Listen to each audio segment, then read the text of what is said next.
sobre evangelização, que é uma seara de Jesus muito importante.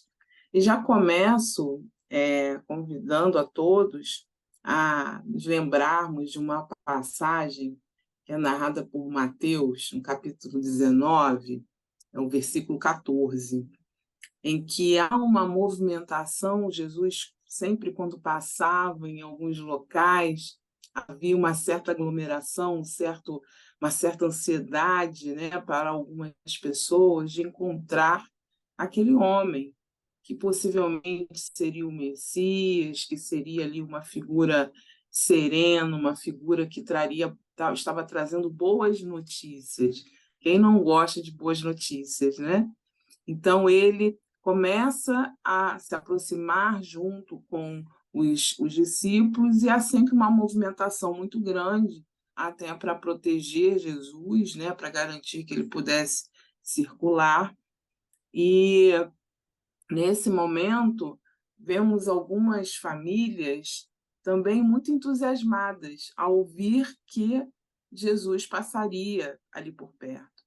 Então, qual família não tem a alegria de poder também levar os seus filhos para poder compartilhar das boas notícias, para poder ser abençoado por aquele homem? Então, as mães, né, os pais levavam também os seus filhos, buscavam levar, na medida do possível, as crianças para também serem abençoadas por Jesus. E assim, em um determinado momento, houve um movimento de crianças, e os discípulos preocupados, né, das crianças tumultuarem, porque as crianças, afinal de contas, são uma alegria, mas dentro de um ambiente que não é programado para elas, que não é pensado para elas, nós muitas vezes nos incomodamos com o barulho, com as suas gargalhadas, com as suas agitações, com o corre-corre. E essa preocupação, né, também ali pairou junto aos discípulos. Então, eles tentaram afastar aquelas crianças, as mães com as crianças, para não tumultuar. E aí Jesus disse o quê? Deixai vir a mim os pequeninos.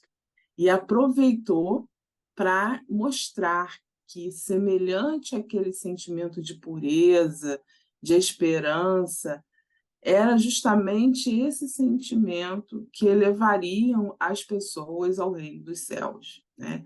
Que fosse semelhante àquele sentimento, porque sabemos que a criança é um espírito encarnado, como todos nós, numa fase importante, que é a fase da infância, determinada por Deus com um propósito, né, de auxílio ao espírito no seu planejamento reencarnatório, e que, em algum momento, como Allan Kardec vai trazer lá no Livro dos Espíritos, essa pergunta, né, há uma mudança.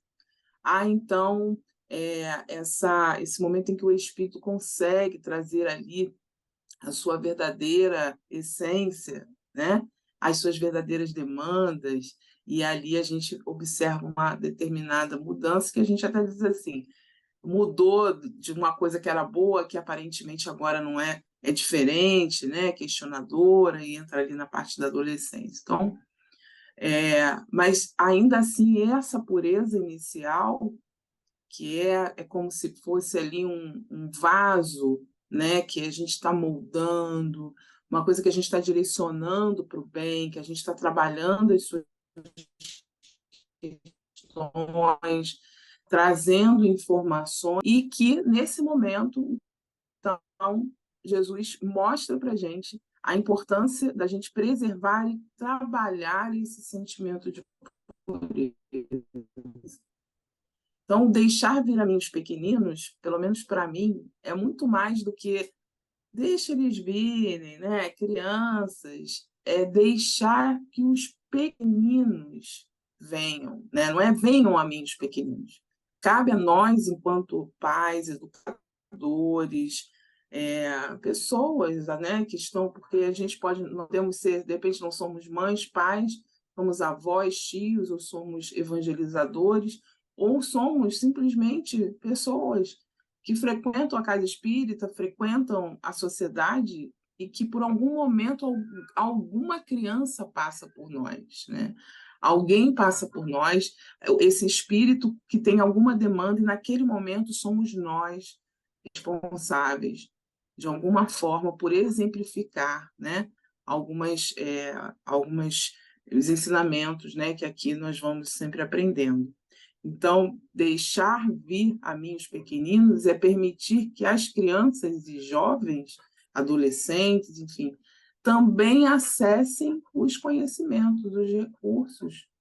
Então, é muito bom quando a gente procura a casa espírita, né? Todos nós encontramos esse núcleo que nos acolhe nas nossas dúvidas, nos nossos medos, nossa vontade de compreender o que acontece, né? O que nos acontece na vida, as coisas que estão aqui nos envolvendo, e às vezes vindo muito pela dor também, né? Pela dificuldade que temos ainda de trabalhar as nossas questões íntimas, por também aprender a olhar, a valorizar as nossas conquistas íntimas também, que é muito importante.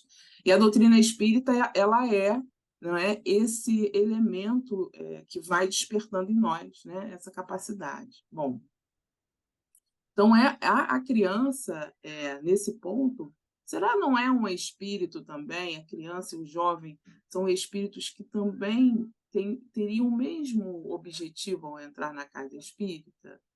Porque nós, que buscamos e vemos os benefícios, não seria, então, também como os discípulos ali preocupados, né, com a acomodação, de como acomodar as crianças, de como atender as crianças, e ainda temos alguns desafios de trazer essas crianças, porque muitas vezes elas resistem a esse ambiente, né? A rotina, a proposta, e por mais que a casa espírita tenha um acolhimento, tenha ótimas atividades, há uma dificuldade na rotina, que a gente percebeu muito que a pandemia, né, ela trouxe para nós, e eu acho que isso a nível mundial, vocês, de certo, no contexto de vocês também vivenciaram, a nossa rotina mudou muito. Nós tivemos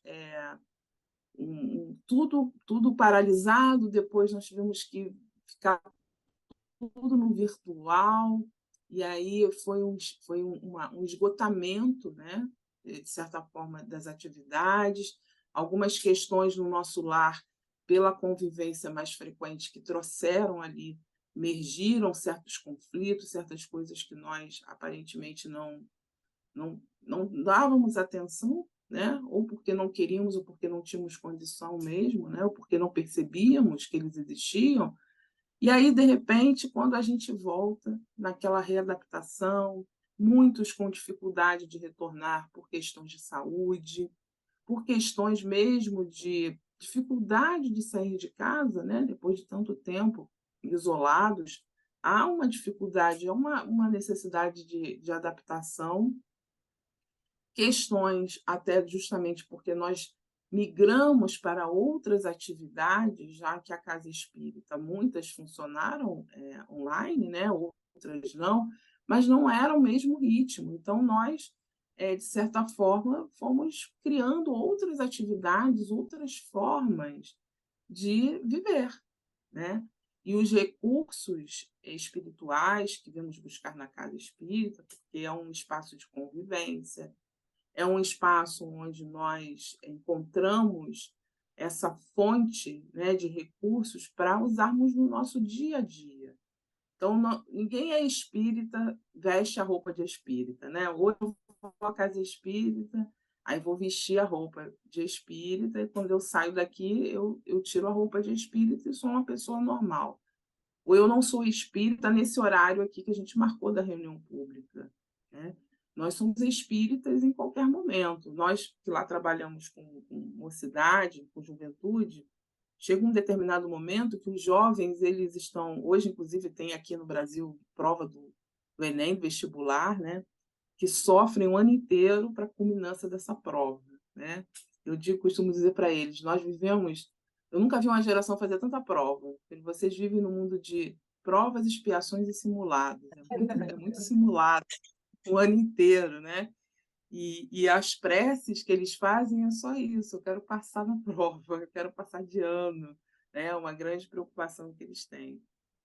Então, quando a gente começa a conversar com eles, né, sobre essas questões, hoje eu não fui na mocidade e tal, mas você sai da mocidade, às vezes precisa se afastar, porque tem muita questão, muitas atividades, né, para fazer, ou atividades de família, e a gente fala: você sai da mocidade, mas a mocidade não sai de você. Então, você vai ser. Hoje você tem um campeonato de futebol, você não vai à mocidade, mas você vai ser espírita jogando futebol. Né? Você tem uma apresentação de dança na escola, mas você vai ser espírita lá também. Então, o nosso objetivo maior, né, em especial para as crianças e adolescentes, é fazer com que, não que eles entrem pequenininhos e cresçam, têm uma vida acadêmica na casa espírita, né? Que saem daqui bem idosos, com todos os cursos, todas os participantes, o futuro da casa espírita sendo ali tarefeiros. Nosso objetivo maior é o mesmo objetivo de Jesus.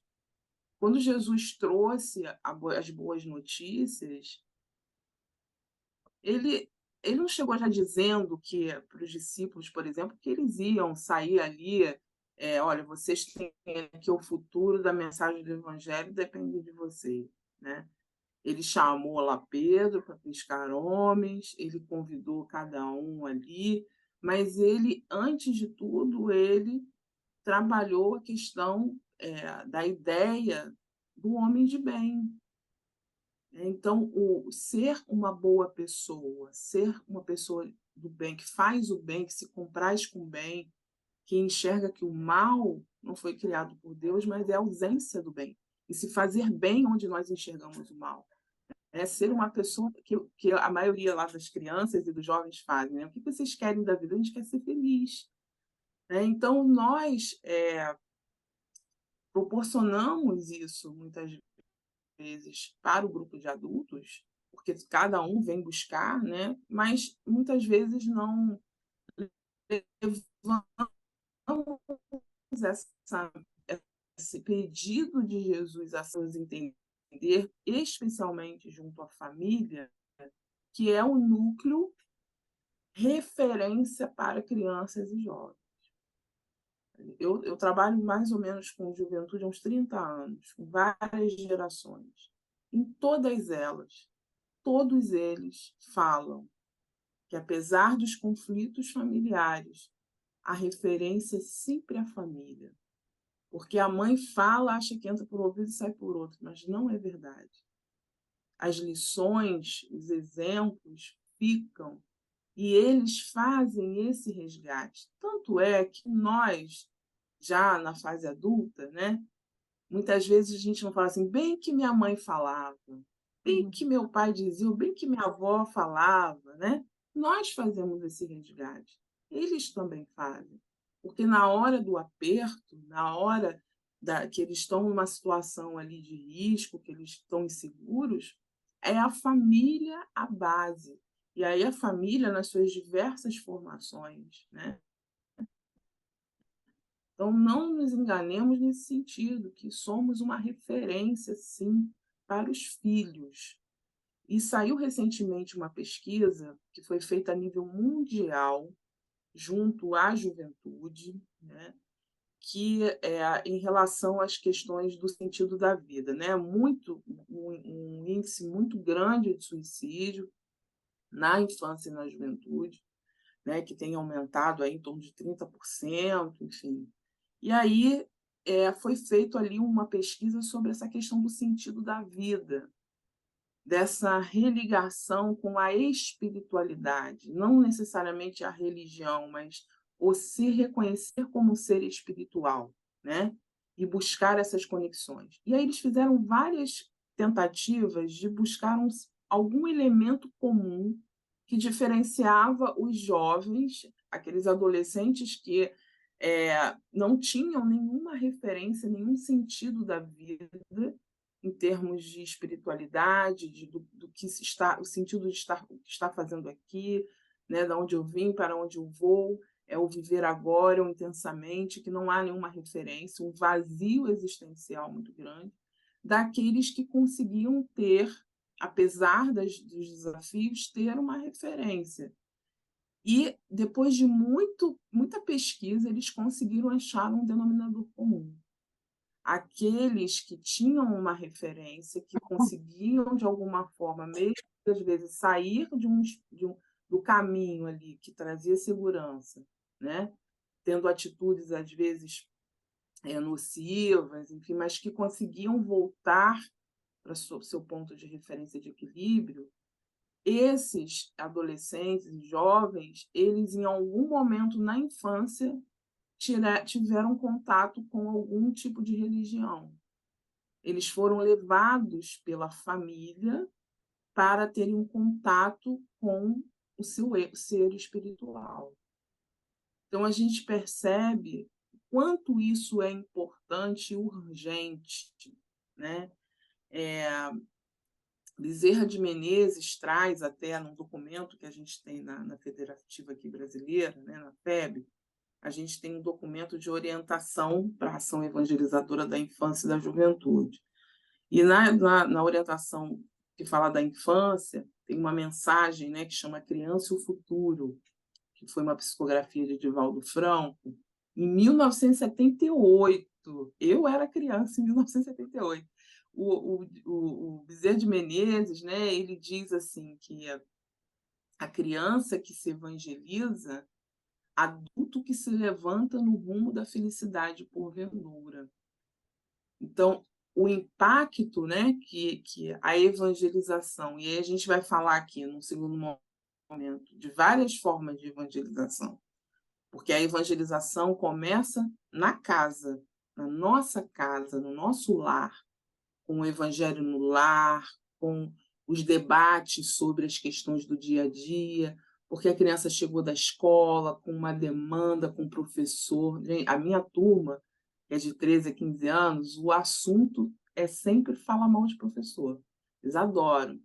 E aí eles vão falando, questionando com o professor e tal, e depois a gente traz aquela fala, que é uma bagagem que precisa ser respeitada, né?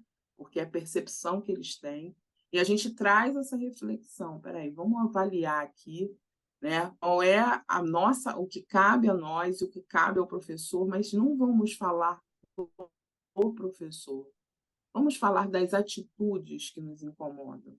E aí eles vão chegando à conclusão que muitas dessas atitudes eles têm também, né? Então, vamos falar daquilo que pode mudar. Por isso, evangelização, o evangelho nos corações das crianças e dos jovens é um projeto de transformação moral. Depois, como uma consequência, eles podem crescer, podem se tornar tarefeiros da casa, podem dirigir a casa no futuro, mas eles são o presente. Eles não chegaram. A gente cresce ouvindo isso, né? De que as crianças são o futuro da nação, são o futuro do planeta. Mas será que estamos realmente cuidando para que esses espíritos possam passar pelas suas provas e expiações da melhor forma? Será que nós estamos dando subsídios e caminhos e oferecendo esses recursos para que eles possam resgatar em algum momento e usar nas suas dores, nas suas alegrias? Existem vários casos, vou contar um bem rapidinho que vivenciamos lá na Casa Espírita. Nós tínhamos um adolescente que participava muito das atividades. Lá na nossa casa nós temos, no grupo da juventude, criado por eles há muito tempo, um grupo chamado Interação Jovem. Eles fazem atividades junto com a diretoria da área social. Então, eles têm várias atividades de visita ao hospital, a parte de mutirão para montar kits para a obra social, para as famílias que são atendidas. Eles fazem vários movimentos. Esse jovem já participava de tudo, participava dos estudos. E um dia aconteceu, ele não estava muito frequente, mas aconteceu dele ser preso. E ele já estava, acho que, com 18 anos, e ele foi preso. E aí foi uma correria, porque a família, junto com os advogados, estavam tentando colher depoimentos de professores lá da evangelização também, mostrando que ele tinha cometido um erro, mas que ele tinha uma história bonita de vida, e que aquele erro era pontual, mas foi um erro grave, né? E teve consequências, impactou na vida de outras pessoas. E, e que aquilo ali pudesse, de alguma forma, interceder para que ele pudesse ter uma assistência melhor, né? Um julgamento mais justo mesmo, porque a gente sabe que acaba misturando ali, fica muito complicado. E a mãe, ele num primeiro momento, ele não podia levar livro, não podia levar nada, não podia entrar com nada onde ele estava preso. A família demorou muito tempo para conseguir entrar em contato, conseguir falar com ele. Mas quando o pai conseguiu falar, a primeira coisa que ele falou: quando eu sair daqui, eu vou voltar para a mocidade. Eu preciso me reconectar, né? Eu quero ser uma pessoa melhor. E ele voltou, porque ele saiu, foi liberado, né? Tendo que fazer lá os seus ajustes com a justiça, né? Fora da detenção, e voltou para a mocidade, ficou um bom tempo lá com a gente, sem a gente questionar nada. A gente não, é como se a gente não, aquilo ali, a gente não entrou em nenhum detalhe até que ele quisesse falar, né? A gente acolheu da mesma forma. E hoje ele não está mais, ele se mudou, mas a gente sabe que essa semente é muito importante, né? É essencial. E não é só para uma existência. Veja só as inúmeras possibilidades que nós, enquanto familiares, evangelizadores, dirigentes, participantes, né, da Casa Espírita, temos de poder auxiliar o espírito. Conta um amigo nosso aqui de Niterói também, de uma casa espírita que trabalha numa área de comunidade, de conflitos, né, onde o tráfico atua, que ele tinha um adolescente também que frequentava a mocidade, mas que também trabalhava para o tráfico.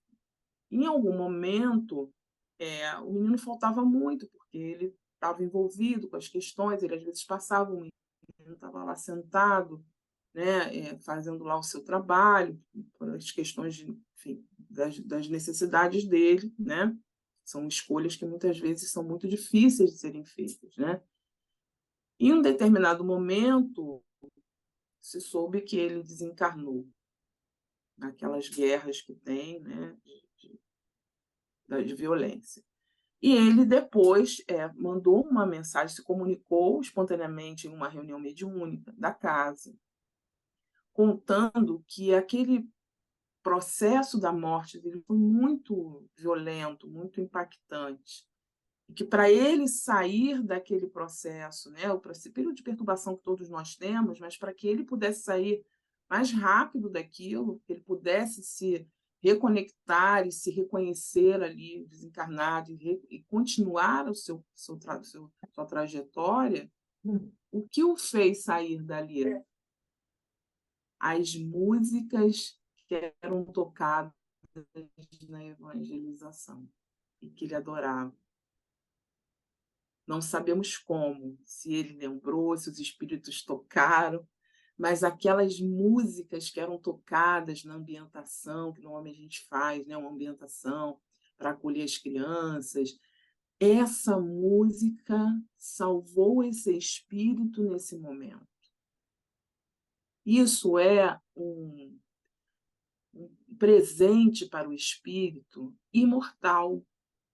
Não é para o espírito que está encarnado. E, veja, ele desencarnou muito cedo. Nós não sabemos o quanto está, em termos de planejamento para crianças e jovens, o quanto que eles têm aqui, o que eles vão passar. Nós não sabemos. Esses pais lá da nossa evangelização não imaginavam nunca que aquele jovem ia ser preso.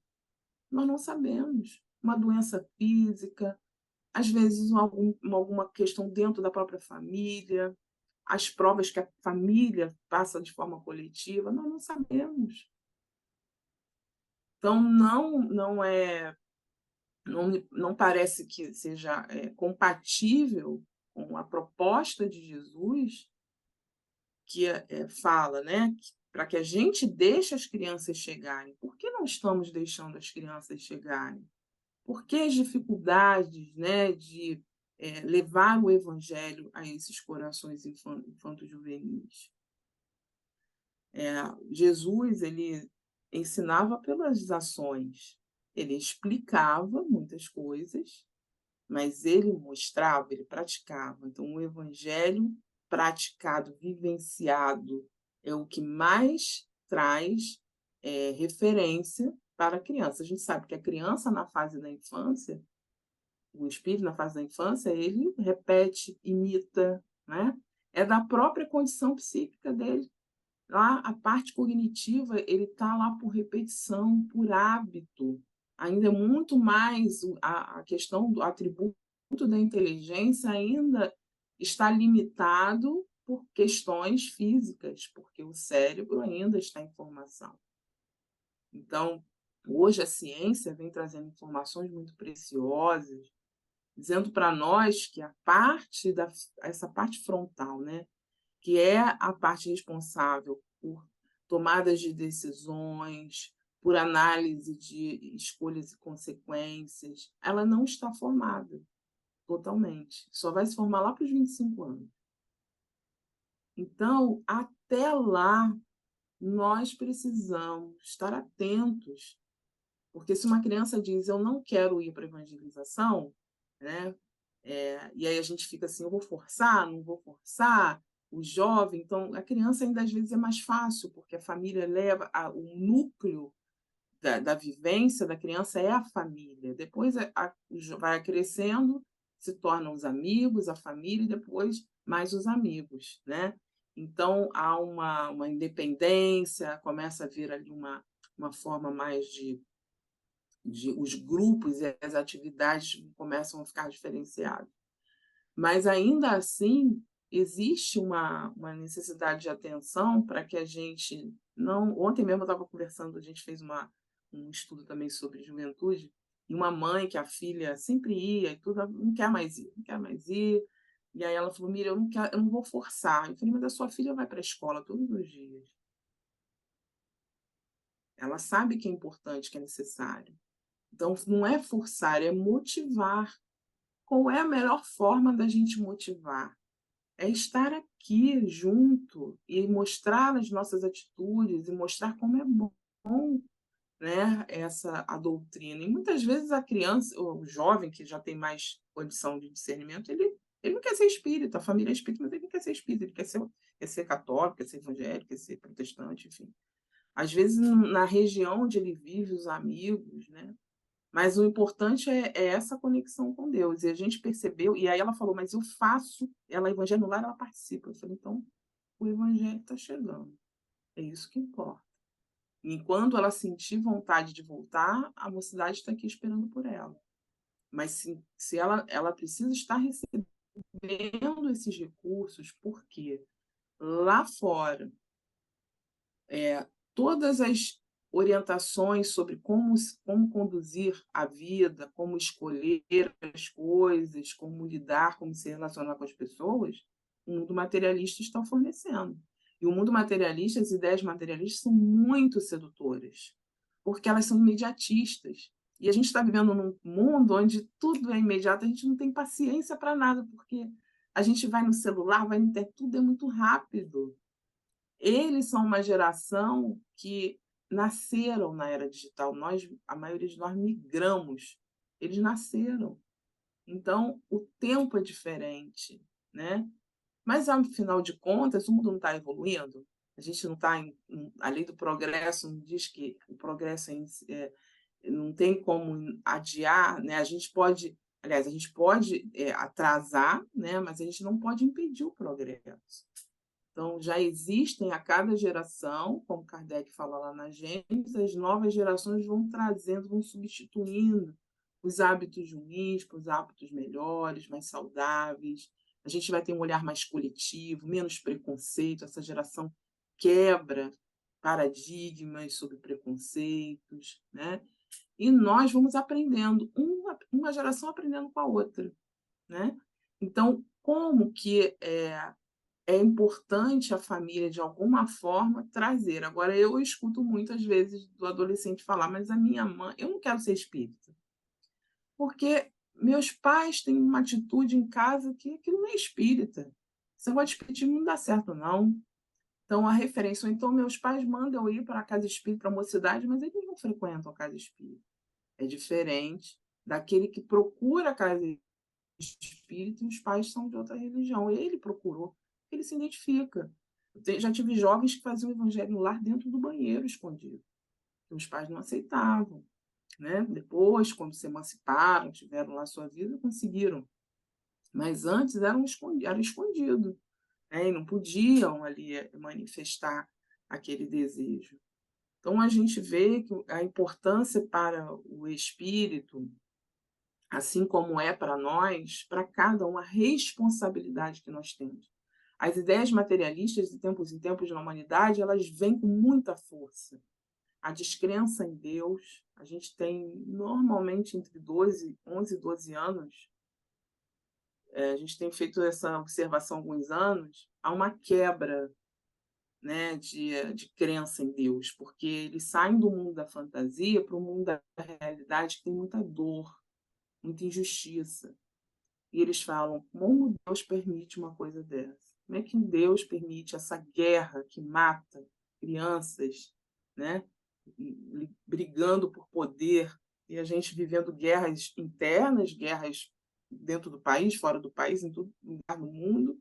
Como é que Deus permite tanta dor? E eles começam a questionar aquele Deus humano, o Deus que castiga, o Deus que foi apresentado durante séculos para o espírito, e também ainda nesse momento que a gente vive ainda temos um Deus que castiga, né? Um Deus que pune, mesmo até às vezes dentro do nosso estreitamento com a doutrina espírita, às vezes a gente traz um pouco disso, né? A lei de causa e efeito um pouco distorcida, como se você nasceu assim porque você fez isso, né? Então eu costumo dizer que a gente gosta de uma novela, né? A gente gosta de ver uma novela espiritual, acompanhar a vida do outro, dizer, achar que o outro aconteceu isso.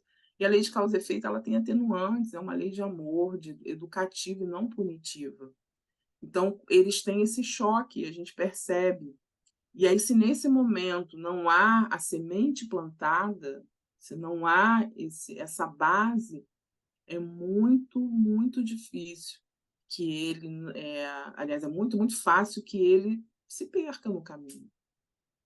Que às vezes um planejamento reencarnatório que foi justamente ali, colocou naquela família que tem a opção de estar no polo ali, no núcleo religioso, para auxiliar aquele espírito, e a família não consegue. Né? Então, é preciso buscar ajuda, é preciso buscar recursos, outras formas, né, de alcançar esses corações. Nós temos essa visita lá ao hospital infantil, que eles amam, eles adoram. E aí muitos jovens que não frequentam a mocidade, mas vão à visita. E a gente faz uma leitura do Evangelho, faz sempre uma preparação como qualquer trabalho. Vai antes, faz a preparação, a prece, depois volta, faz a avaliação e a prece, e às vezes eles não estão no momento que eles conseguem frequentar, mas eles fazem o trabalho. E ali eles se fortalecem na fé, eles aprendem a olhar a dor do outro e fazer parte de um momento de refrescar aquele momento, né? Como certa vez uma que sempre gostou muito, ela também mora hoje em outra cidade, mas a mãe sabia que ela gostava muito, ele naquele dia ela estava com muita preguiça. Eles falaram, tem que acordar cedo. A maior dificuldade da tarefa é ter que acordar cedo, né? E aí, nesse dia, eles têm que acordar mais cedo ainda, porque a gente tem que chegar bem cedo. E aí, eles vão com as camas nas costas, mas vão. E aí, ela não queria ir, porque ela não queria acordar, estava muito cansada. E a mãe falou, não, você vai porque você gosta, eu vou te levar, eu te ajudo, vamos lá e tal. Foi. E nesse dia, ela relatou na avaliação que uma mãe, no hospital as mães dormem com os filhos lá, né? Então, eles fazem atendimento às crianças e às mães também, conversam com as mães, faz quase um atendimento fraterno ali com as mães. E são jovens de 13 a 20 anos. E, e, e ela falou assim, uma mãe falou para mim que foi a primeira vez que o filho dela sorriu desde que ele foi internado. Foi comigo, um fantochezinho lá fazendo brincadeira. Então, essa relação com o outro, né, de poder ser solidário à dor do outro, de poder se sentir bem, e eles saem de lá exaustos, famintos, acho que eles dão muito fluido, mas eles se sentem plenos. Tem jovem que bota até no currículo, que faz essa visita voluntária, né? Como isso é uma referência para eles. O mundo que a gente quer, um mundo que a gente quer onde o bem prevaleça sobre o mal. Então, esses pequenos momentos, esses pequenos movimentos salvam reencarnações. Nós temos inúmeros exemplos em relação a isso, até vindos do próprio, através das mensagens, né, das comunicações, de como esse conhecimento, esse contato é fundamental, mesmo que eles não percebam. Mas essa semente que é plantada é fundamental. Então, deve ser um compromisso nosso, né? Desde a infância, porque Kardec vai trazer lá no Livro dos Espíritos uma pergunta, que ele vai falar da infância, né? É um capítulo que ele fala da infância, né? Um item da infância, e ele vai falar lá esse espírito que anima esse corpo, né? Que às vezes ele tem muito mais conhecimento, mas ele não consegue manifestar, mas a gente vê hoje algumas, eu digo assim, a gente está indo com a farinha e eles já estão voltando com o pirão, né? Mas ainda assim temos que ter atenção, porque muitas vezes o espírito ele manifesta uma intelectualidade avançada, um conhecimento, até mesmo da vida espiritual. Ele vai falar sobre reencarnação, vai falar, né, tal, mas ele tem o conhecimento, mas muitas vezes ele não sabe o caminho para viver esse conhecimento. Então, eles têm, às vezes, muita informação, têm um desenvolvimento intelectual muito grande, mas eles não conseguem conectar a teoria à prática, à vivência. E a vivência começa na família, se estende lá no ambiente escolar, na sociedade, né? Então, enfim, gente, é um grande desafio mesmo, né? Para quem tem filho sabe como é um desafio. Mas aí, Kardec, depois, mais na frente, ele faz uma pergunta, né? Qual é a utilidade para o espírito de passar pela infância? Será que é só um momento fofinho, que a gente acha lindo, fofo, né? E aí ele diz assim, encarnando-se com o fim de se aperfeiçoar. O espírito é mais sensível. Veja, todos nós temos esse desejo, esse sentido lá dentro da gente. A gente quer se tornar uma pessoa melhor, quer se tornar uma pessoa que vive em equilíbrio, né? O espírito é mais acessível durante esse tempo às impressões que recebe e que podem ajudar o seu adiantamento, para o qual devem contribuir os que estão encarregados da sua educação. Então, é inadiável esse compromisso. Nós precisamos encontrar um caminho, nós precisamos encontrar uma forma de trazer, né? E aí Kardec faz uma observação, os pais e os professores espíritas devem ponderar sobre esse item os que se lhe seguem. O Espiritismo vem abrir um novo capítulo na psicologia infantil e da pedagogia, mostrando a importância da educação da criança, não apenas essa vida, mas para a própria evolução espiritual. Kardec como educador profissional, professor, né? Rivail, ele falava da educação, não estamos falando da educação que é a da instrução, mas da educação moral. E hoje a gente vê um investimento muito grande na educação da instrução para o mercado de trabalho, para a sobrevivência, para que ele possa ser um profissional de sucesso, para que ele possa se garantir ter. A gente quer que os filhos sejam felizes, mas falta essa asa da moral, né? Falta esse trabalho, e que muitas vezes vai se chocar com a nossa dificuldade também de exemplificar. E quando a gente começa a estudar sobre pedagogia espírita, os inúmeros estudos e livros que a gente tem, através até da Lúcia, né, da Lúcia Moisés, a gente conhece vários, não há como educar sem se educar. O processo do educador passa pela sua própria educação. Quantas vezes a gente teve que rever algumas questões, né? Porque falo, não, peraí, o meu filho está me ensinando a que é diferente, me ensinando a exercitar a paciência, a compaixão, mostrando que eu não preciso que ele herde questões minhas, né? Porque nós somos individualidade, vivemos em comunidade, mas somos individualidade. E o Espiritismo mostra, não se herda manias, não se herda a parte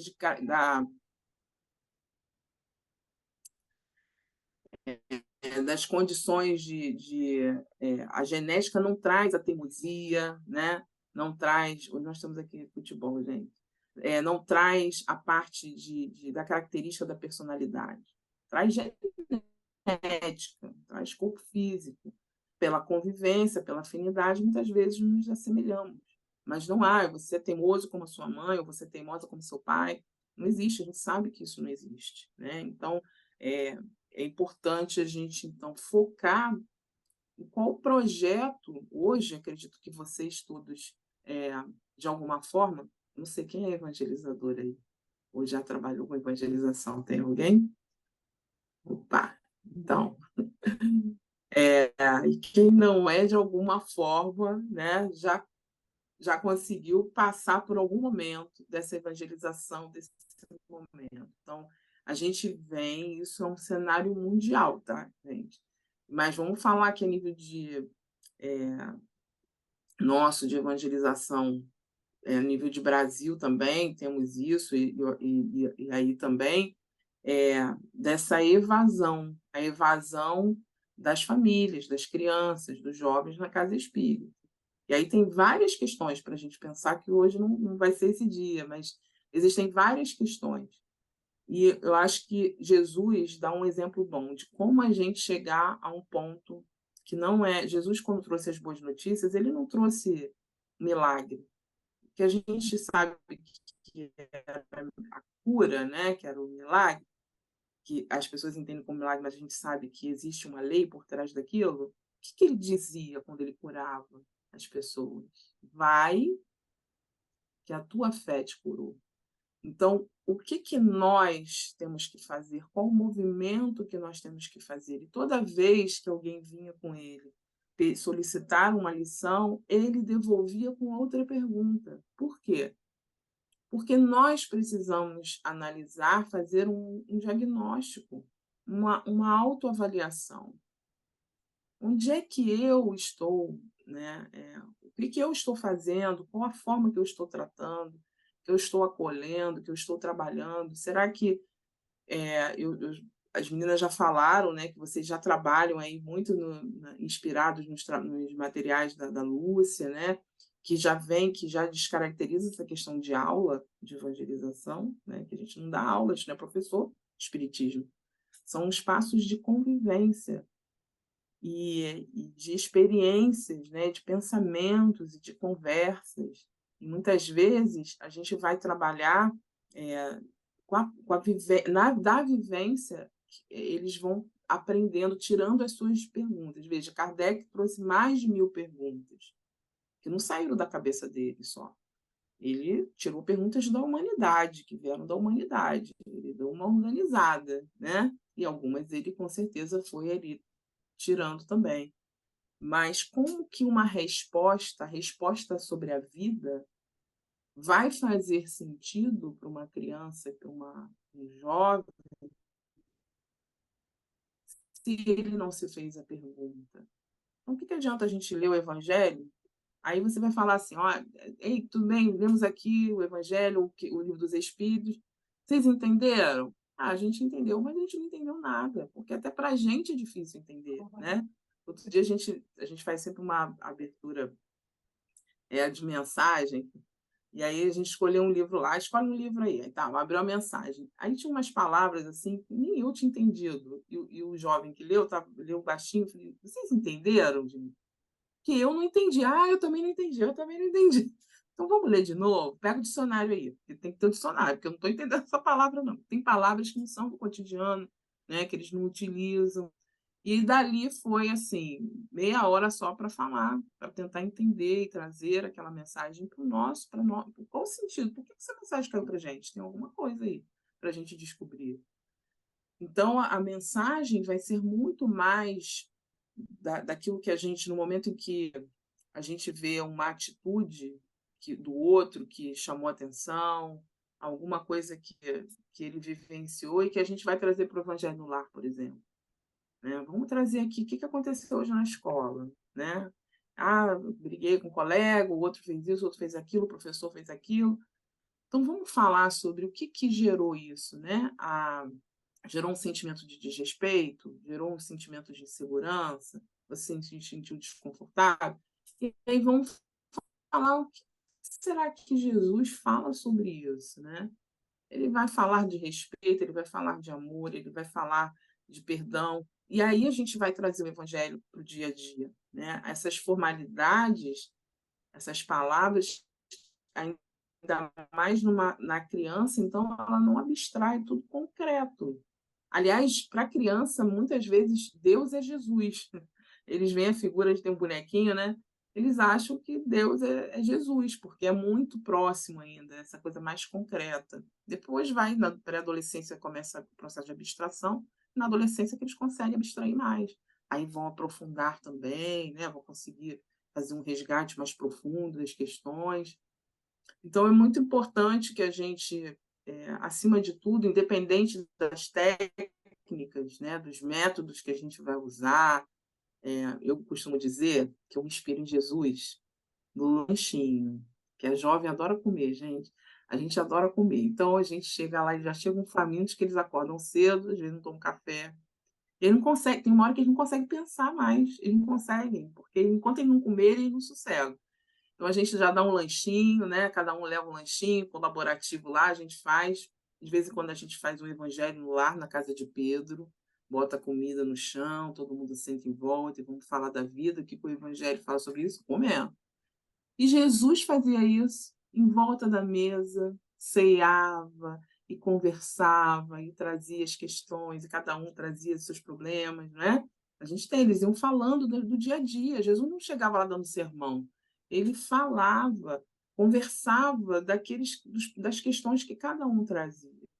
Então, observar, né, a demanda dessas crianças e jovens, apresentar Jesus a elas, um Jesus próximo, um Jesus que traz bons exemplos, exemplos de como lidar com questões que Jesus sempre fez questão de dizer. Vocês podem fazer o que eu faço e muito mais. Né? Então, é algo muito, muito mais próximo do que alguém, uma figura que, nossa, só Jesus salva. Né? Não, todos nós podemos trabalhar com essa inspiração, mas também aprendendo, né, errando. Jesus foi um espírito criado simples e ignorante, como nós. Certo? Passou lá por todas as etapas, né? Não sabemos como nem quando, mas passou. Ele não foi criado genial, pronto, puro. Né? Então, é realmente uma figura que é uma referência para nós. Então, por que estamos privando crianças e jovens de conhecer essa figura, que tanto acalma o nosso coração, que tanto nos dá, que nos serve como guia e modelo? Se há uma resistência, se há uma dificuldade, isso o próprio Jesus ensinou lá aos discípulos que haveriam resistências, que haveriam dificuldades, que eles enfrentariam perseguições, que eles enfrentariam questões que desanimariam, né? Coisas que desvirtuariam ali o objetivo, que nos distrairiam do caminho, mas ele nunca disse que não seria o caminho a seguir. Então, se a gente acredita, e aí a casa espírita como um todo, desde o trabalho mediúnico, do trabalho assistencial, do trabalho que está lá na evangelização, enfim, todos, aqueles nós, até nós que assistimos à palestra pública, estamos frequentando, conhecendo a doutrina, ainda estamos nos conectando, ainda estamos aqui, ainda não estamos prontos, né, para, às vezes, para um trabalho, mas estamos estudando, estamos frequentando, cuidando da gente. A gente está cuidando da gente, que é muito importante. Cuidar do corpo e do espírito é muito importante. Todos nós, sem exceção, podemos contribuir nesse projeto, né? Então, eu posso auxiliar na recepção das crianças, eu posso preparar o lanchinho das crianças, eu posso ajudar a fazer lá alguma coisa manual, algum artesanal, alguma coisa que potencialize o material que é utilizado didático dentro da evangelização, né? Todos nós fazemos parte do trabalho. Jesus convocou a todos nós. Então, nos enxergarmos parte e a gente dizer assim, nós queremos, sim, uma evangelização dentro da nossa casa espírita, porque já tivemos no passado e, de repente, todo mundo sumiu. Cadê todo mundo? Ninguém vem, ninguém traz, está todo mundo distraído, está todo mundo em outros investimentos. Mas, veja, existem aqueles que não vão voltar, gente. Tem uns que não vão voltar. Talvez voltem muito depois. Mas ainda, como dizia Jesus, ainda tem os 500 da Galiléia chegando. Outras famílias virão, outros espíritos necessitados, porque esse é o planejamento divino. Encontrar núcleos de apoio para os espíritos na sua encarnação.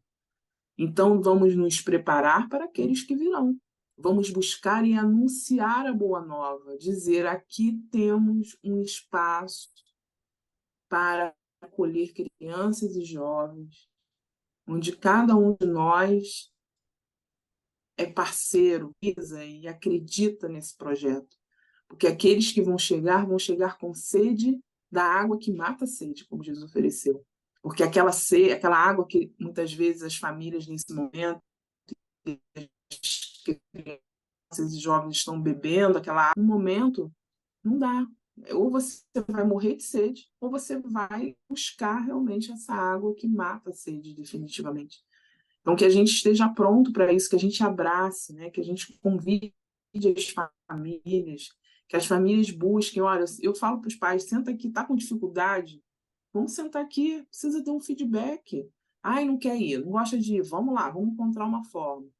A gente criou um projeto de rede de apoio. Tem jovem que às vezes a mãe não tem como levar. Então o próprio grupo definiu: eu posso dar carona para você, eu moro pertinho de você. Aí leva. Teve um outro dia que a outra estava: ai, não tem como ir, peraí que eu vou arrumar alguém para me levar. Eu não posso ir, que minha mãe está trabalhando. Ela deu o jeito dela. Então, a gente tentar entender primeiro por que não está vindo, qual é a dificuldade, é o diagnóstico, por que não está, qual o problema, qual a dificuldade, porque aí nós vamos trabalhar em cima disso. Nós vamos fazer um projeto e tentar ajudar. Agora, é claro, a vontade de ir, o desejo de ir, o compromisso de ir é de cada um. Nós fazemos a nossa parte, né? De acolher. Mas Jesus falava, a gente também não vai ficar ali investindo em quem não quer escutar. Mas a gente precisa também não deixar, não desistir de compartilhar a boa nova, né? Então, desejo assim a essa casa que que a gente olhe não pela quantidade, mas pela qualidade, porque a quantidade é uma consequência. Às vezes a gente nem está preparado para tanta quantidade. A gente precisa olhar para os que estão aqui, para aqueles que virão, olhar também para aqueles que se foram, que talvez precisem de uma forcinha, de uma atenção para voltar, né? Mas que a gente tenha sempre a esperança, a fé no futuro. Como disse Kardec, lá os espíritos da Kardec: felicidade, posse necessário, consciência tranquila e fé no futuro.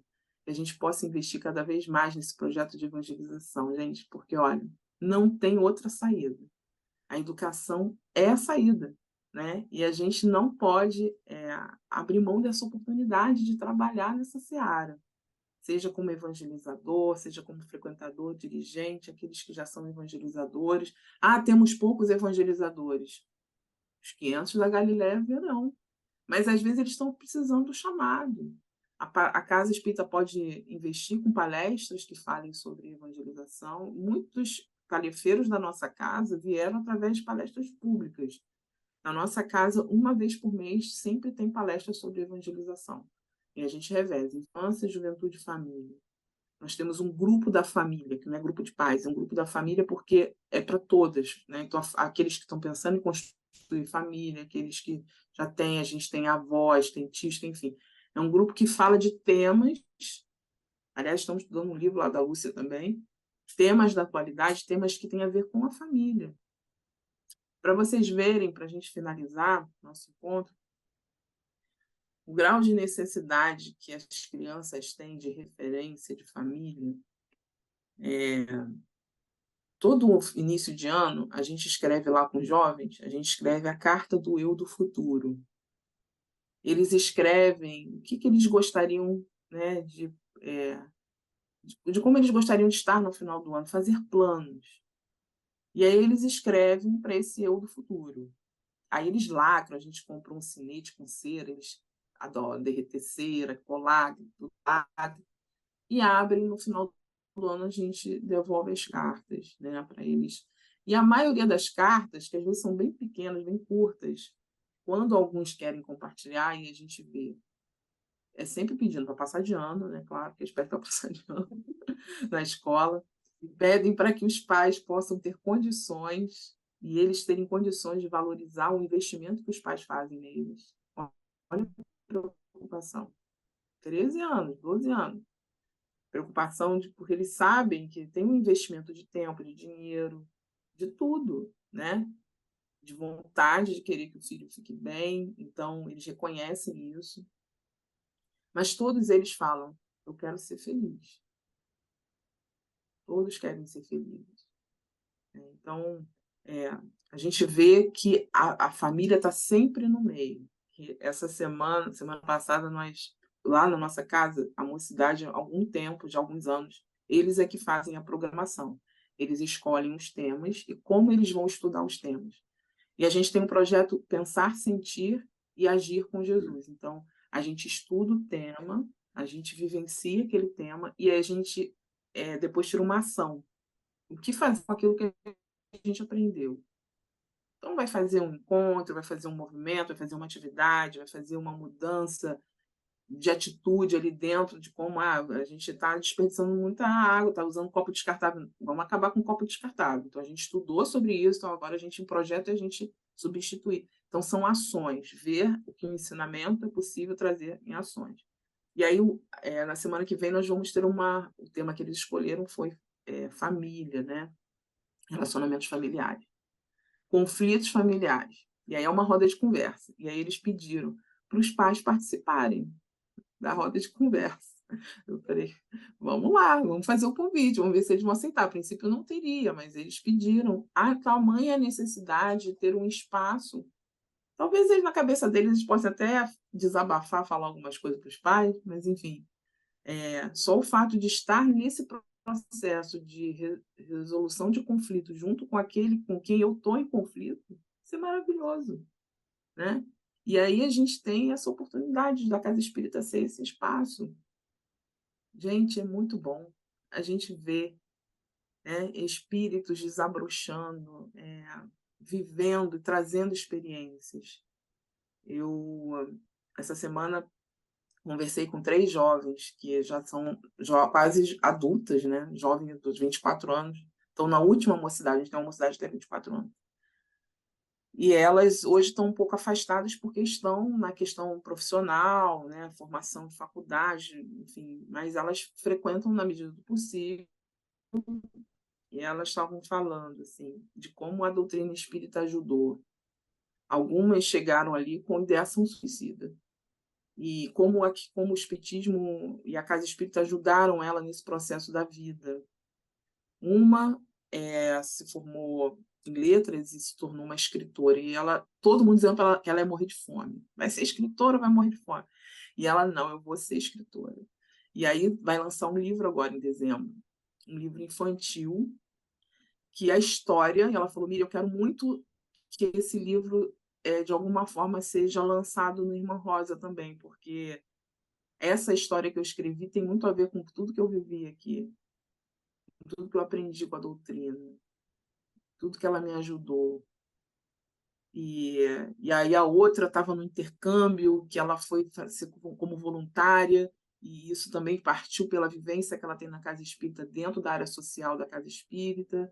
A outra trabalha com surdos, tem hoje um pré-vestibular para surdos, e é isso, são pessoas do bem, são pessoas que estão fazendo o mundo mudar, né? Porque mudaram, o espírito permaneceu na convicção do planejamento que teve, graças à família, e graças à evangelização. Então, não tenhamos dúvida disso, que esse projeto é inadiável. Convido a todos a fazer parte desse projeto, gente. Não, vocês não vão se arrepender, é muito bom, né? Vale a pena. Então, agradeço a oportunidade de poder dividir essa boa nova, essas boas notícias com vocês. É sempre muito emocionante poder falar de evangelização. Evangelização é sol nas almas. Todos nós precisamos nos aproximar mais do Evangelho para que a gente possa não perder a fé e, principalmente, que a gente possa passar por aqui, por essa experiência terrena, com o jugo mais leve, né? Como Jesus prometeu, e também compartilhando isso com aqueles que estão cruzando o nosso caminho. Muito obrigada, gente.